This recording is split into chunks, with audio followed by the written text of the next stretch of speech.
I'd like to welcome you back for another study in Bible Doctrine.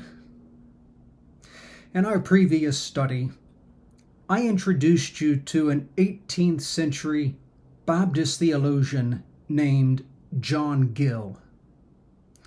Aside from his pastoral duties in London, he was a prolific writer, the author of more than 25 works, many of which were large and exhaustive volumes.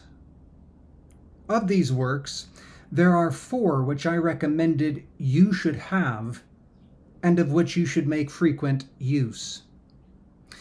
The Cause of God and Truth, an exposition of the Old and New Testament Scriptures, the Goatyard Declaration of Faith, and the body of doctrinal and practical divinity. Having already given an overview and samples of the first 2 works, I'm now pleased to turn your attention to the 3rd title, the Goatyard Declaration of Faith.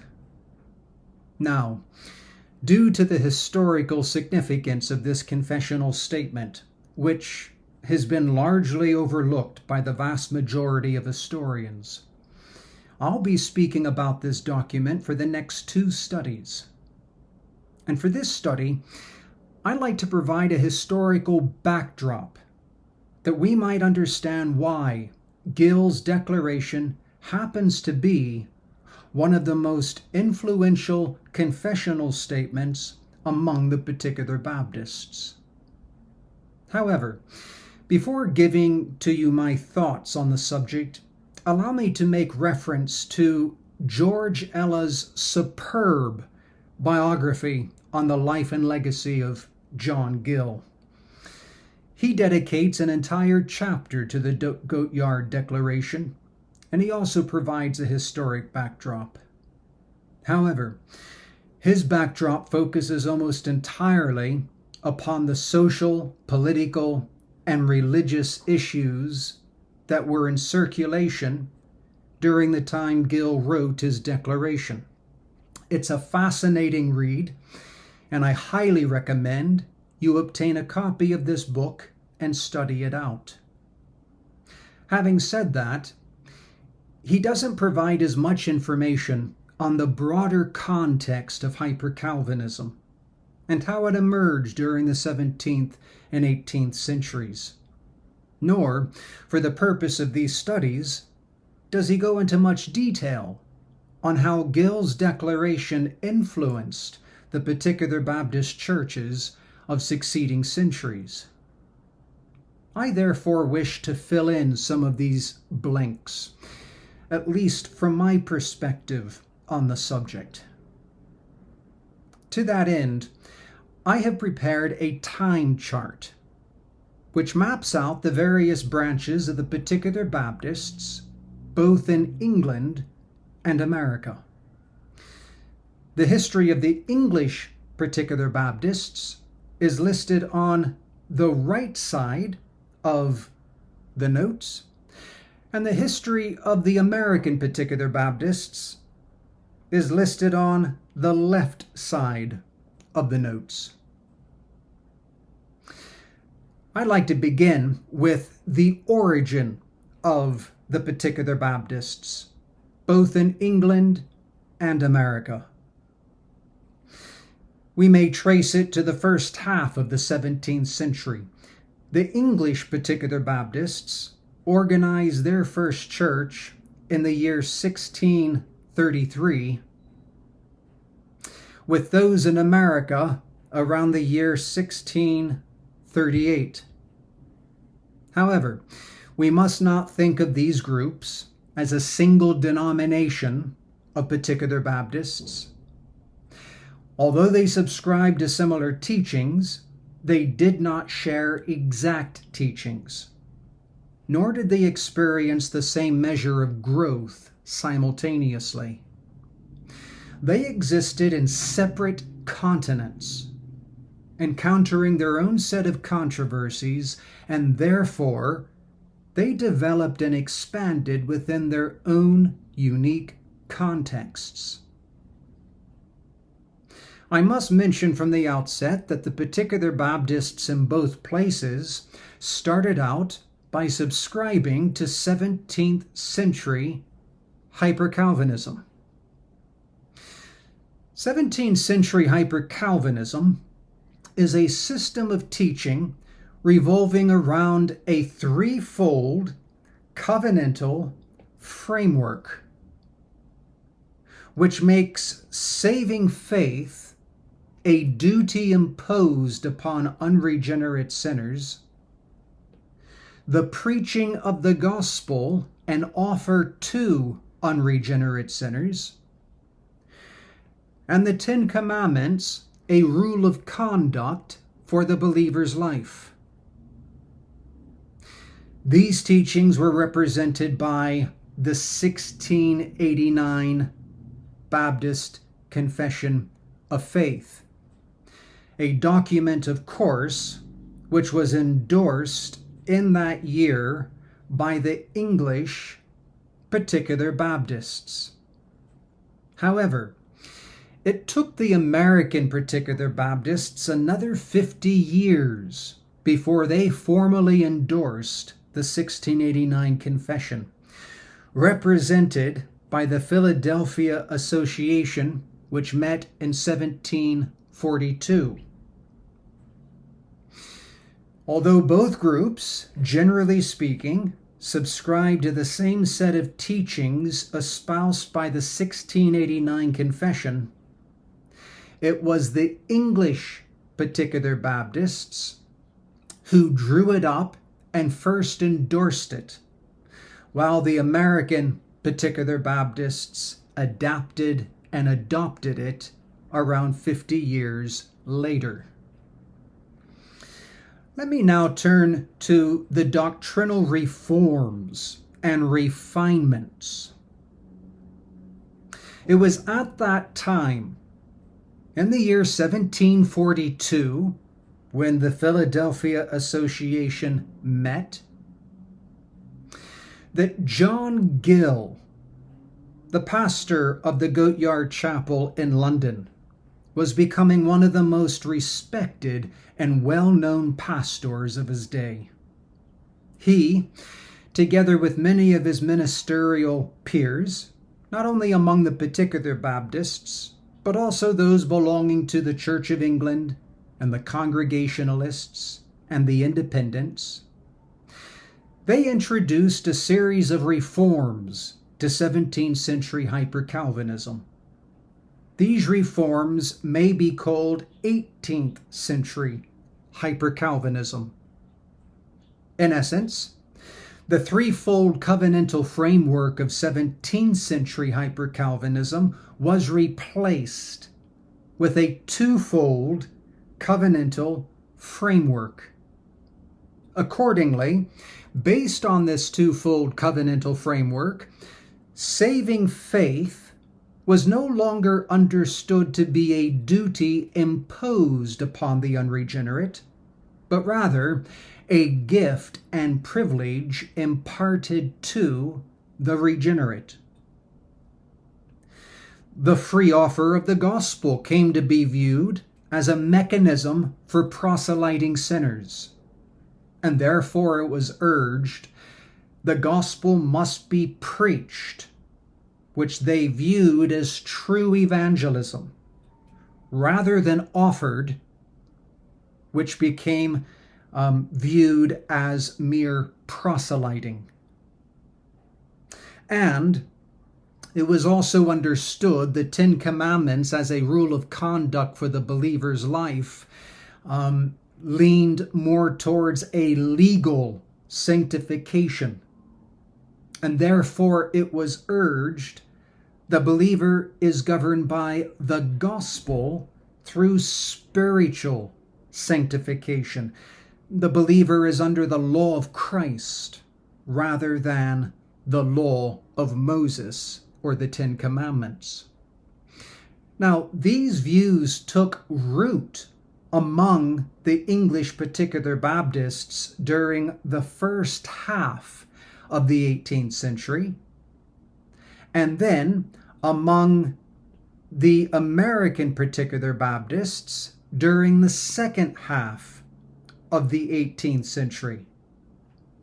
Of course, 18th century Hyper-Calvinism invalidated the usefulness for the 1689 confession. It therefore became an obsolete document, largely abandoned by the 18th century Particular Baptists. In its place, the English Particular Baptists turned to John Gill's 1729 Goat Yard Declaration of Faith, which better articulated and more clearly reflected their views. So these are some of the reforms that were brought about among the Particular Baptists during the 18th century. Now comes division and separation. During the first 15 years after Gill's death, beginning in the year 1771, Gill's body of Divinity enjoyed a wide circulation both in England and America. However, in the year 1785, a man named Andrew Fuller published a book denouncing 18th century Hyper-Calvinism. He wrote against the teachings of John Gill with great disdain. He also condemned the mainstream Particular Baptist churches of his day. He subscribed to the teachings of 17th century Hyper-Calvinism, and therefore sought to promote the threefold covenantal framework of the 1689 Confession. In essence, Andrew Fuller was attempting to unform the reforms made by the 18th century Particular Baptists. But this was not all. Fuller came to embrace some modified views of Richard Baxter, adding his own twist to the teachings, and therefore created a system of teachings that has come to be known as Fullerism.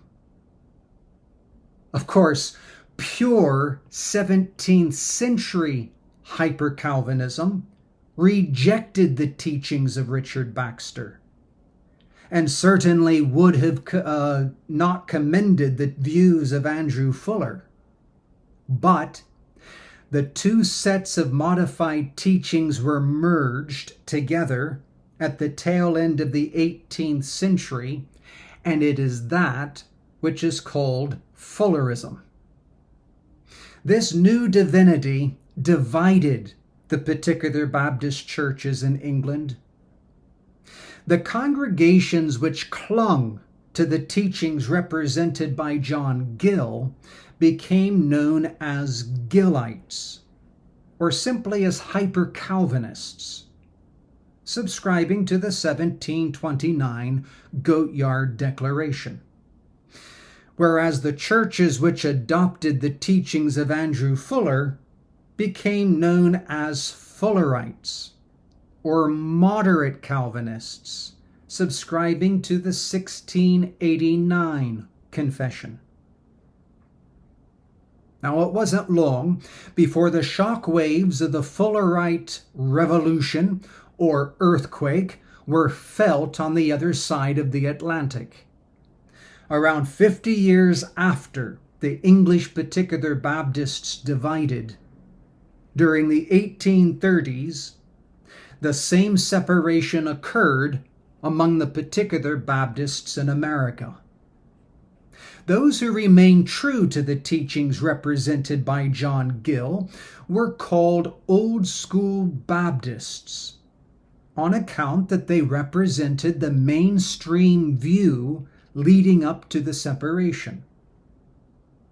Those who adopted the modifications of Andrew Fuller were called New School Baptists, on account that their teachings were clear innovations to that which had gone before. Eventually, the old school Baptists came to be known as primitive Baptists, whereas the new school Baptists came to be known as the missionary Baptists. And the missionary Baptists subscribed to the 1689 Confession. Thus, if we step back for a moment and look at the history at large, we find this interesting pattern emerging. That which unfolded among the English particular Baptists was experienced in some measure around 50 years later by their American counterparts. Whether it be that of endorsing the 1689 Confession of Faith, or it be that of adopting 18th century Hyper-Calvinism, or it be that of the separation which occurred as a result of the new teachings of Andrew Fuller. The English particular Baptists were always a step ahead of their American cousins. Now, I turn to the decline and downfall of the English Fullerite churches. They came under the umbrella of the Baptist Union, organized by John Rippon in the year 1812. The Union chose for its doctrinal standard the 1689 Confession. But 20 years later, in the year 1832, with the desire to attract more churches to the Union, the doctrinal standard of the 1689 was replaced with a basic statement that read, "Baptist ministers and churches who agree in the sentiments usually denominated evangelical." Forthwith, the doors of this union were opened for Arminian churches to join with the Fullerites. Then, just over 40 years later, in the year 1873, the Union opened the door even further by dropping the word evangelical. And thus, theological liberalism was welcomed into the Union. Thus began what came to be known as the downgrade controversy, raging for 15 years, with Charles Spurgeon spearheading the fight. But in the end, he and only a few other Fullerite churches resigned from the Union in protest. Thus, these Fullerite churches, which were quite numerous at the beginning of the 19th century, were almost entirely wiped out by the end of that century. And let it be said here, a move from high views of sovereign grace will always take a steady downward decline. You see, the high Calvinism of John Gill was brought down to the lower views of Andrew Fuller. And the lower views of Andrew Fuller were brought down further by the debased views of free will Arminianism. And the debased views of free will Arminianism was brought down even further by the blasphemous views of theological liberalism. And thus began the downgrade controversy. I hope this serves as a warning, my dear friends, to be steadfast in the faith, giving no quarter, not an inch, to the perversions and debasement of gospel truth. Which brings me then to say a word about the steadfastness and growth of the English Gillite churches. Indeed, the English Gillite churches remain steadfast in the faith, entirely separate from the Baptist Union and its doctrinal decline. In fact, the vast majority of churches were suspicious of unions and associations, choosing to retain their independence and preserve their autonomy. That's not to say, however, that there were no associations formed by the Gillite congregations. There were, in fact, a great many of them, some of which lasted only a short time, while others continued for many years. And you see, it's here Gill's Goat Yard Declaration fits within a historic context. These Gillite churches and their associations did not choose for their doctrinal standard the 1689 confession. Oh no. That confessional statement had long been abandoned by this group of churches. In its place, they drew up their own confessional statements, each church and association fine-tuning the articles as it suited them. By and large, the churches and associations used Gill's Goat Yard Declaration as a template, adapting and adopting it for their doctrinal standard. And I'm talking here about hundreds of congregations and dozens of associations representing tens of thousands of baptized believers. I therefore hope you now understand the reason I say Gill's Goat Yard Declaration is of incalculable value, and it's had a wide-reaching influence over the centuries among the particular Baptist churches and believers.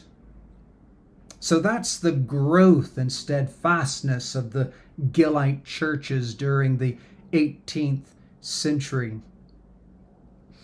We now turn to the decline of the American Fullerite churches.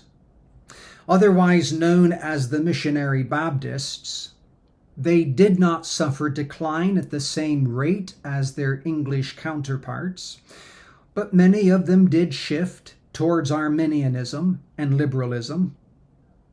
The largest grouping of these churches came under the umbrella of the Southern Baptist Convention. This convention was organized in the year 1845. And it has become today the world's largest Baptist organization and the second largest Christian body in the United States. And as I've said, it was under the auspices of this convention that many of the Fullerite churches sought fellowship and cooperative endeavors during the 19th century. Now, in my view, the Southern Baptist Convention of today looks quite similar to the Baptist Union of the 1870s. It's a melting pot of Fullerism, Arminianism, and theological liberalism. Of course, there is a conservative branch of the convention, espousing the teachings of Andrew Fuller, most of whom now identify as Reformed Baptists, all of whom subscribe to the 1689 Confession. But my dear friends, if history is any gauge to go by, these Fullerite churches will eventually succumb to the same fate as those which belong to the Baptist Union. On the other hand, the American Gillite churches remain steadfast in the gospel. Otherwise called the Primitive Baptists, they remain separate from the Fullerite churches and their organizations. In fact, they shared a similar story with their English counterparts. However, having read many of their works, it occurs to me that they did not seem to understand or fully appreciate the significance of Gill's Goat-Yard Declaration, nor the inherent problems with the 1689 Confession. While the primitive Baptists do not speak frequently about confessional statements, when the subject is raised, they tend to refer to the 1689 Confession with high esteem. Nevertheless, despite this lack of discernment, they did nurture clear views on the gospel, fully aligned with that of their English counterparts. We might therefore say, while Gill's Goat-Yard Declaration had a direct influence on the churches in England, it had only an indirect influence upon the churches in America. Either way, I say again, the Goat-Yard Declaration is a remarkably significant doctrinal statement which deserves proper recognition for its place in history. While on the subject of the primitive Baptists, I must point out the American Gillite Church is divided. In the year 1900, on the one side were the absoluters, and on the other were the conditionalists. The absoluters represented the mainstream and historic view of the Gillite churches. The conditionalists represented a new set of teachings which began to emerge sometime after the American Civil War, around the year 1865 onwards. The points of departure were on the subjects of absolute predestination and unified salvation. The absoluters subscribed to absolute predestination and unified salvation, and they agreed, of course, with the English Gillites on those points. However, the conditionalists took the view of limited predestination. They believed that God's foreknowledge is based upon his foreordination only with reference to the eternal salvation of the elect. Whereas for all other things in time, his foreordination is based upon his foreknowledge of the choices made by angels and humans. This latter view, of course, is aligned with that of Arminianism. The conditionalists also took the view that salvation is not one unified system, but a dichotomy between eternal and time salvation. Their view of eternal salvation is aligned with that of 18th century Hyper-Calvinism, in so much that they deny the doctrines of duty, faith, and the free offer, and they believe regeneration is based wholly on God's power. However, their view on time salvation is based squarely on that of Arminianism. For they believe the regenerate's conversion to Christ is dependent on his or her choice after regeneration to decide for Jesus. I've therefore come to identify their position as hyper-Calvinists living in an Arminian world. Now, by far, the largest of these two groups today are the conditionalists. But don't let the small number of the absoluters lead you to think their views are wrong. The absolute predestinarian primitive Baptists are aligned with the English Gillite particular Baptists. Now, I must add one more piece to this overview. The origin of the English Reformed Baptists. Where do the Reformed Baptists fit within the context of this time chart? According to them, they are one and the same with the English particular Baptists. That's what they say. We might then ask, to which branch do you belong? The Gillite or the Fullerite? To which country do you belong? England or America? If they belong to the English Fullerites, there were only a few churches remaining within and outside of this group by the end of the 19th century. Are they therefore telling us they are one and the same with those few churches that existed at the end of the 19th century? If so, then my question to them would be this: why is their ecclesiology so different from these Fullerite particular Baptist churches which belong to the Baptist Union? On the other hand, if they link themselves with the American particular Baptists, and no doubt with the missionary Baptists under the Southern Baptist Convention, then I ask them the same question. If they are one and the same with those churches, why is their ecclesiology so different from that of these American Fullerite Baptist churches which belong to the Southern Baptist Convention? Well, my conclusion is the Reformed Baptists are not one and the same with the particular Baptists, either of England or America.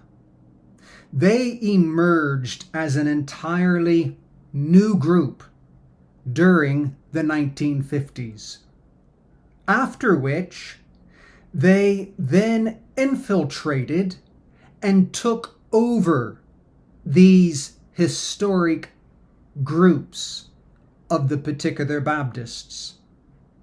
In other words, the particular Baptists did not evolve into the Reformed Baptists, but rather it's the Reformed Baptists which commandeered and amalgamated with the historic groupings of these particular Baptists. Allow me to lay this out for you with a few more details. Baptist historian and Reformed Baptist preacher Dr. Kenneth Dix traced the origin of the Reformed Baptist movement to September 1955 with the first publication of the Banner of Truth magazine. This magazine was started by a man named Sidney Norton, who was the minister of St. John's Church in Oxford, and his ministerial assistant, Ian Murray. Now, in the notes, you'll find the faces of two men. I must point out, neither of these men is Sidney Norton. I don't have a photo of him, but I do have a photo on the left of Ian Murray, and on the right of Errol Hulse, whom I'll speak about in a few moments' time. For now, I'm focused on this man, Ian Murray, who in 1956, Dr. Martin Lloyd-Jones invited this man to serve as his ministerial assistant at Westminster Chapel in London. Ian Murray held this post for 3 years, and it was during that time the Banner of Truth Trust was organized. On July 22nd, 1957, the Banner of Truth Trust was registered as a non-profit charity. The trust deed stating, "The object of the charity is to promote in such parts of the world as the trustees may decide the better knowledge and understanding of the doctrines of the Christian faith as taught by the Protestant Reformers and the English Puritans." As Lloyd-Jones and Murray were not Baptists, they had no interest in particular Baptist history and doctrine. Their interests were squarely on the Reformed tradition of church history and teachings. And that, in essence, is the history and teachings of the Reformed Baptist movement. It's all based on the Protestant Reformers and English Puritans, not on the English particular Baptists or the American particular Baptists. Now, this ministry, this publication, the Banner of Truth Trust, and the books that they were producing, the ministry quickly grew, with book sales reaching 40 countries. And in addition to the publications, the trust began hosting minister and youth conferences both in England and America, attended by large numbers of Calvinistic Baptists, drawn together by the resurgence of sovereign grace literature. Now that's the Banner of Truth publication. Simultaneous with that publication and these conferences, the start of another magazine came about called Reformation Today. It was founded in 1970 by Errol Hulse, a friend of Ian Murray, and actually Hulse served as the first manager of the Banner of Truth Trust between the years 1957 and 1967. Now, although Hulse was a Baptist by conviction, he subscribed to a moderate view of sovereign grace, and he leaned towards a Presbyterian form of church order. And therefore, Errol Hulse became one of the pioneering pastors of the Reformed Baptist movement. With reference to these influential publications, the Banner of Truth, represented by Ian Murray, and Reformation Today, represented by Errol Hulse, Alistair McGrath, in his biography of J.I. Packer, speaks of the revival in Puritan spirituality that had been borne aloft on the wings of Banner of Truth's inexpensive paperbacks. And then Kurt Daniel, in his History and Theology of Calvinism, describes the Reformation Today magazine as the unofficial organ of the Reformed Baptists. My dear friends, the Reformed Baptist movement grew out from these publications, making the group less than 100 years old. They cannot link themselves back historically to the English Particular Baptist or to the American Particular Baptist. They can link themselves legitimately back only to these publications. And that makes them a very young movement indeed. I must say something about the expansion of the English Reformed Baptists. In essence, they resurrected the dead orthodoxy of 17th century Hyper-Calvinism, claiming the 1689 confession as their doctrinal standard. And you see, it's only for that reason they think they're one and the same with the English Particular Baptist. Because they subscribe to the 1689 confession, they think that that's all that's necessary to make them one and the same with that group. And they are mistaken. This is a new group, the Reformed Baptist, and just because they've chosen to subscribe to a historic confession doesn't make the new group one and the same with the heritage and history of the old group.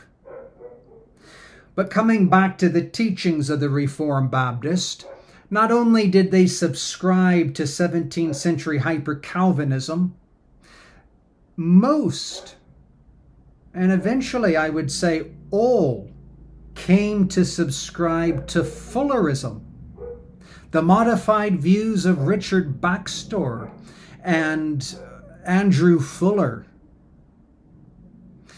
One would therefore think that the Reformed Baptist would find fellowship with the existing Fullerite churches in England. No, they didn't. Because, of course, the vast majority of those churches had either been dissolved or wiped out by the free will Arminianism and the theological liberalism of the Baptist Union. So what then did the Reformed Baptists do?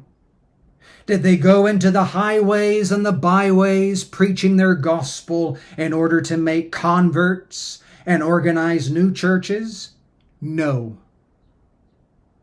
Did they raise funds and purchase their own chapels? No. Did they organize their own associations? No. Did they start their own evangelistic mission societies? No. None of these things they did.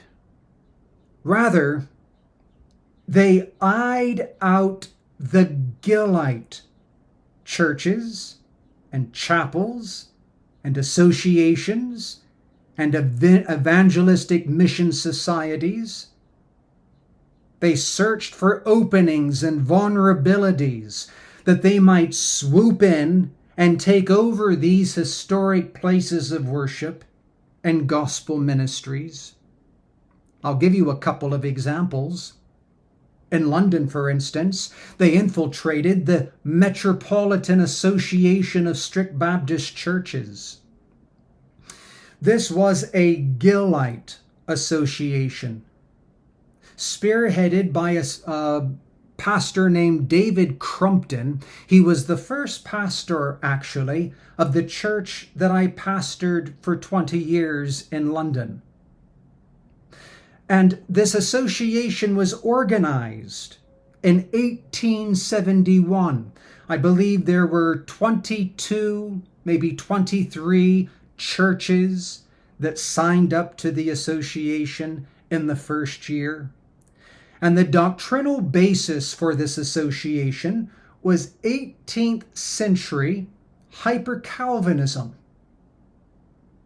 Now, during the 1960s and 70s, the Reformed Baptists successfully gained access to the pulpits of the churches belonging to this association. and eventually were able to gain control of the association itself.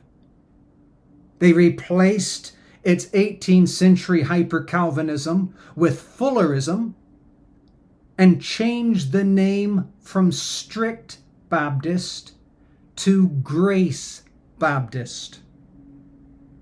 Likewise, the Gillites organized an evangelistic mission society in 1861 called the Strict Baptist Mission. Its teachings were based squarely on 18th century Hyper-Calvinism. But at the same time, the Reformed Baptists took control of the association. They commandeered the society as well, replacing the doctrinal statement with Fullerism and changing its name from Strict to Grace Baptist Mission. Ironically, listen to this.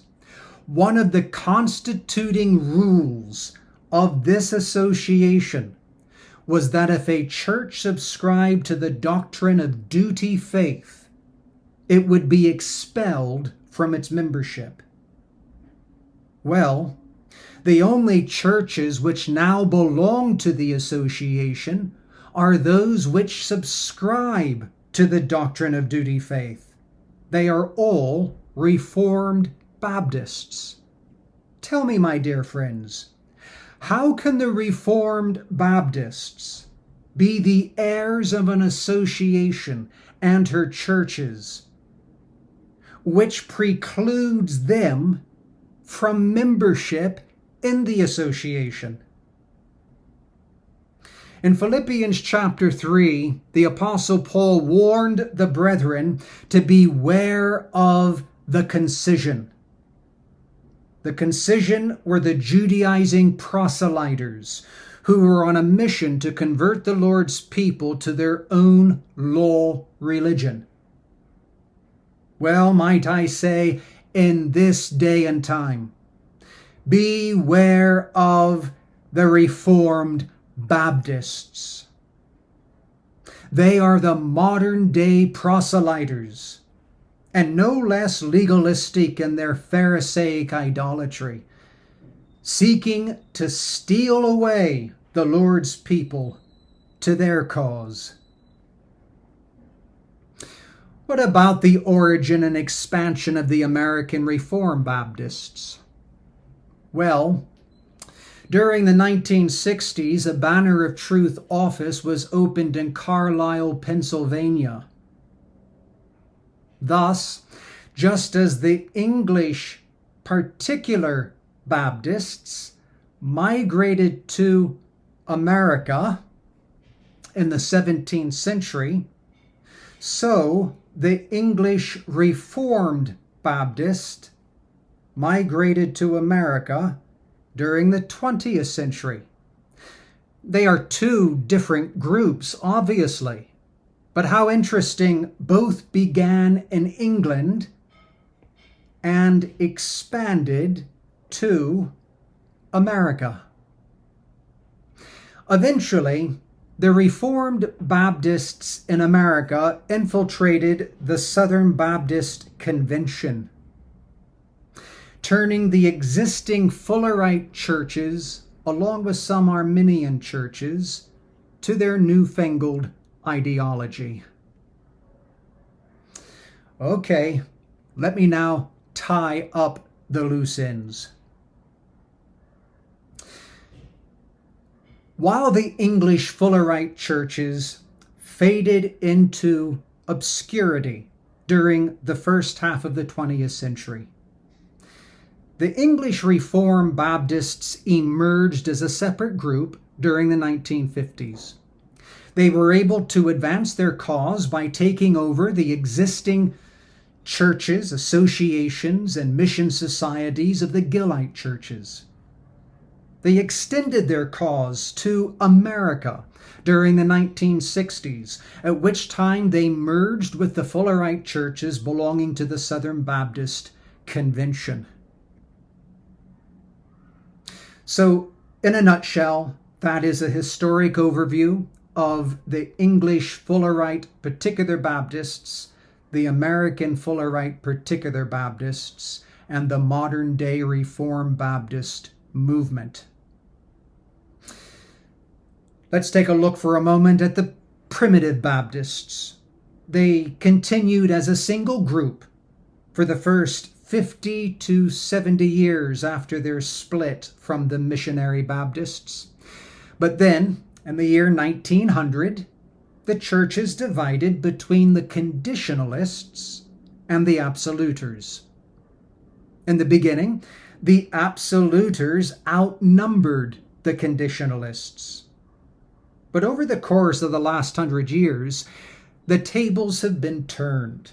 The vast majority of churches now belong to the conditionalists, with relatively few remaining among the absoluters. Nevertheless, both groups continue to this day. And then, let me say something about the English Gillite churches. They also continue to this day.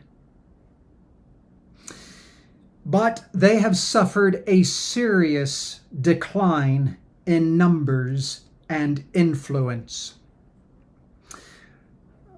Perhaps the largest grouping of the Gillite churches today would belong to the Gospel Standard section of the churches.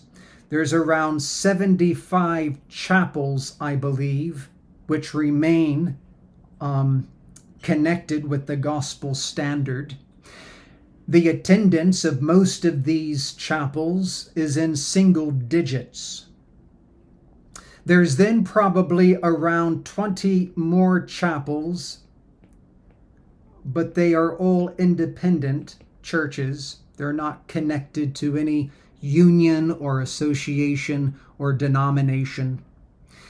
And like the Gospel Standard chapels, these independent chapels would also average single-digit attendance on a Sunday. Of course, some of these churches would be much larger than that, but it would be an exception to the rule. The figures I'm presenting to you are all the more alarming when we consider that at the turn of the 20th century, that is in the year 1900, there were over 500 chapels scattered around the country. 500. And today, there is only around 100 chapels remaining.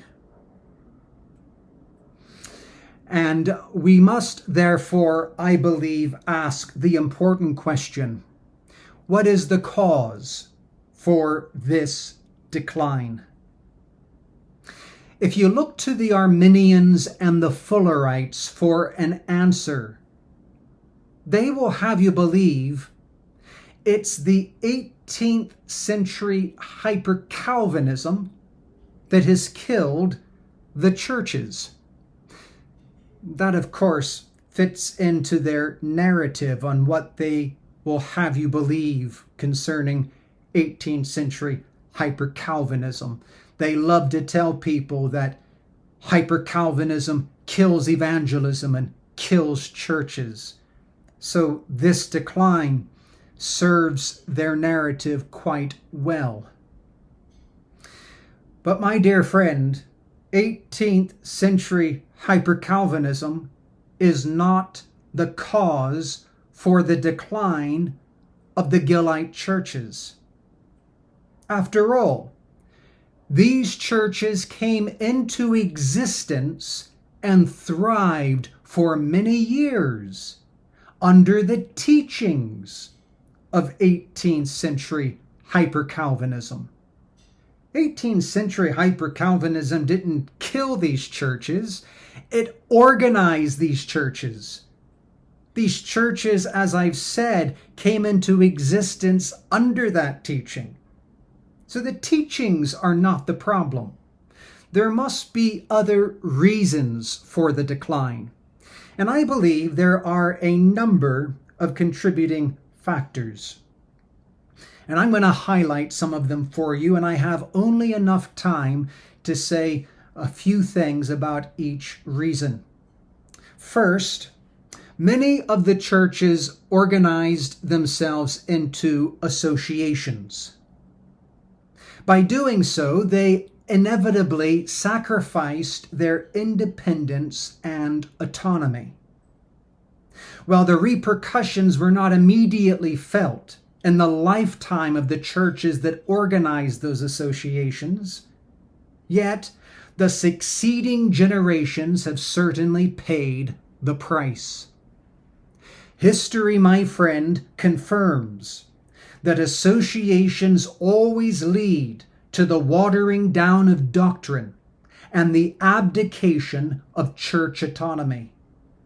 Thus, all of the Gillite associations are no longer. That is, they do not steadfastly stand by gospel truth, or they have all been dissolved. There are many today that are advocating the benefits and the glories of associations. And I say, my dear friends, it is harmful to the life and witness of local churches. So associations is a definite factor for the decline of these churches. Second, the gospel ministers focused almost entirely upon experiential preaching, having very little to say with regards to systematic theology and expositional teaching.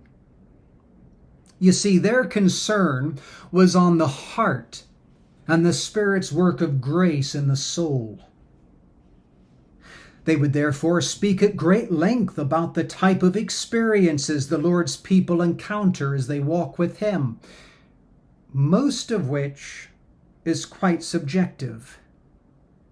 The congregations, therefore, from generation to generation, were left empty-handed when it came to the weighty doctrines of the gospel and how they fit together systematically. We might say the churches knew what they believed. They just didn't know why they believed it. In my view, the lack of systematic doctrinal teaching is one of the leading causes for the decline of the Gillite churches. Third, the multiplication and growth of these churches ensnared many in a spirit of pride. This is the snare that awaits any people who are enjoying a good amount of growth and success. But the scriptures warn, pride goeth before destruction, and a haughty spirit before a fall. I cannot say for sure this was a leading cause for the decline, but I suspect it certainly played a role. Fourth, the 2 world wars emptied the churches of men. This is a point that is often overlooked. 2 generations of men were largely wiped out during the early and mid parts of the 20th century. And of course, what was true nationwide was reflected in the churches. With such a drastic decrease of men, who would take the place of the older pastors and deacons? There were very few men remaining, and even fewer who would step up as new leaders in the churches. Now, this problem, more than any other, left the Gillite congregations vulnerable to wolves in sheep's clothing. They had no under-shepherd to care for them, to provide for them, to protect them, to guide them. Which then leads me to the 5th reason. Without pastoral oversight, without that care, protection, and guidance, the churches lacked the necessary discernment to protect their flocks from wolves in sheep's clothing. With dwindling numbers, the pressures to maintain expensive chapels, the need to fill the pulpits with gospel preachers, desperation outweighed discernment. The attitude among the churches was this: any preacher's better than no preacher, especially if the preacher professes to believe in sovereign grace. It's good enough. It's close enough to our teachings, they would argue. Without any further investigation, Fullerite preachers were invited to the pulpits and eventually appointed as the pastors. Thus, the Gillite churches became Fullerite churches. Sixth, the cultural revolution of the 1960s changed the social, political, and religious landscape of the 20th and 21st centuries. Basic biblical, traditional values, which had never been questioned prior to the Second World War, had now been turned on their heads. As a result, all Christian denominations in England suffered a serious and steady decline. This was not unique to the Gillite churches. However, many of the Gillite churches failed to meet the need of their day. For rather than confronting the new issues head on, explaining how the gospel is relevant in modern times, they ignored the issues, continuing to present the gospel against the backdrop of a bygone era. They lost touch with the world around them. Which brings me then to say something about the last factor which brought about the decline of these churches. The churches became introspective, creating a subculture, no longer connecting with the world around them. Now, they were well-intentioned. For not having pastors and deacons to lead them, they sought to hunker down and conserve who they were and what they believed. But in doing so, they ended up freezing in time, continuing throughout the decades as if they were still living during the 1950s. Consequently, the churches, having created this 1950s subculture, failed to connect with modern times, unable to preach the gospel against the backdrop of a modern world. Of course, these things were not true of all the churches, but generally speaking, they were certainly true of many. And these things, my dear friends, are the contributing factors which has led to the decline of the Gillite churches. It wasn't their 18th century Hyper-Calvinism. Oh no. It was their failure to properly equip the Lord's people in systematic theology and their inability to keep up with the times. It's a very sad story. And I tell it not as one sitting in judgment of these churches, but one with true sorrow in his heart and with great admiration for those who sought to remain faithful to the gospel. Yes, I believe they went about it in the wrong way, but it does not detract from their well-meaning intentions to stand fast in the gospel and retain what they knew to be true. That, my dear friends, is admirable, very admirable. And that is where I would like to end this teaching. On the example set by our forefathers and foremothers, who did in their time what they thought was best to preserve their gospel witness and their various churches and communities.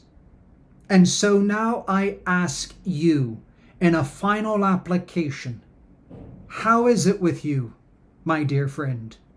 Do you belong to a Gillite church?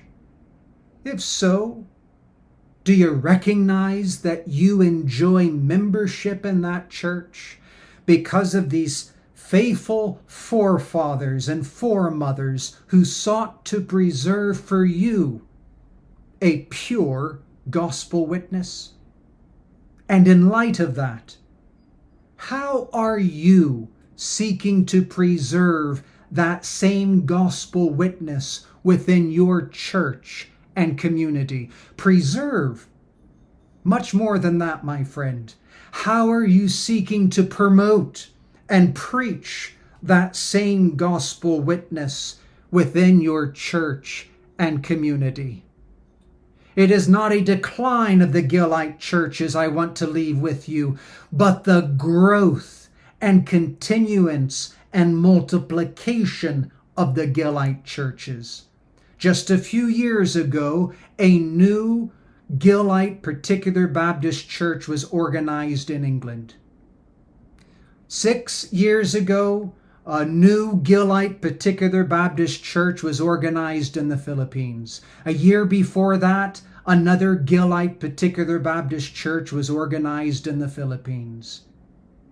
These churches are not only on the decline from one perspective, oh my friend, they are on the rise and multiplication from another perspective.